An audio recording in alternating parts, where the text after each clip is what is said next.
Assalamu alaikum, dear students. We are going to discuss what the glycolysis is.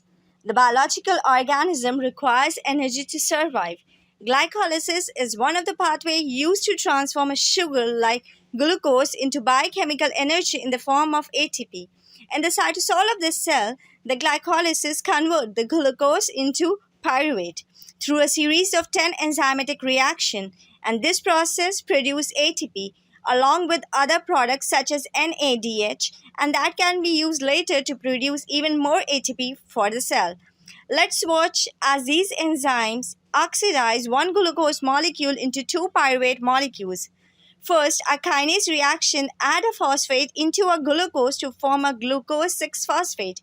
This is one of the two energy consumption steps, and it's an irreversible reaction.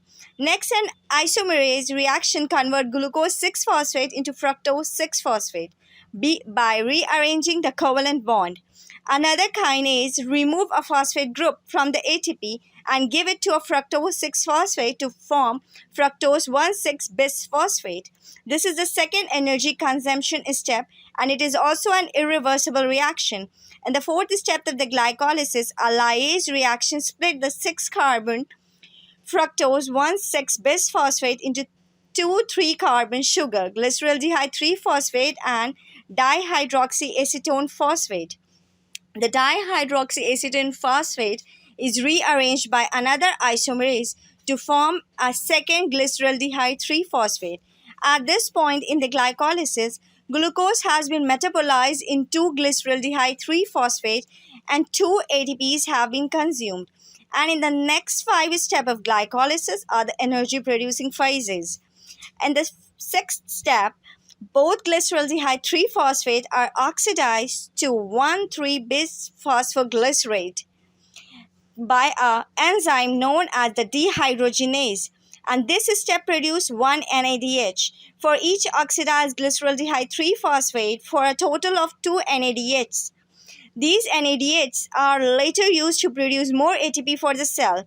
In the cell 7, a kinase transfer of phosphate from 1,3-bisphosphoglycerate to ADP to form ATP and a 3-phosphoglycerate.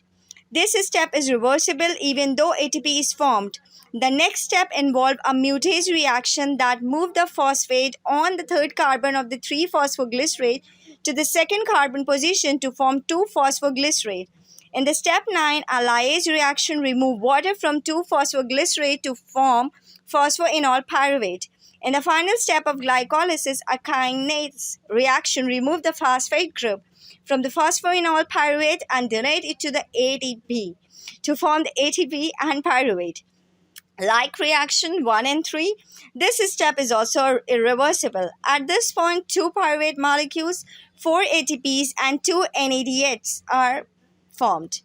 For each glucose that was broken down in the glycolysis, the pyruvates and NADHs can be used in aerobic respiration to produce more energy for the cell.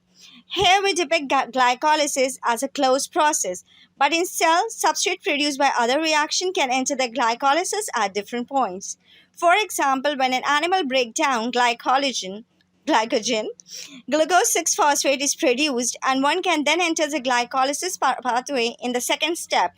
Importantly, this means that one less ATP is required for the pathway because the first ATP consuming step is skipped, and the other sugar can also enter the glycolysis pathway at different points, each having a different effect with a net number of ATPs that can be produced by glycolysis.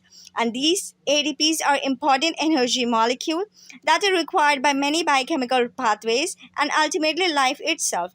So in short, glycolysis is a major contributor to the pool of ATPs used in these pathways, the pathways that are essential and to the survival of all the biological organisms. I hope you like the video. Thank you so much for watching.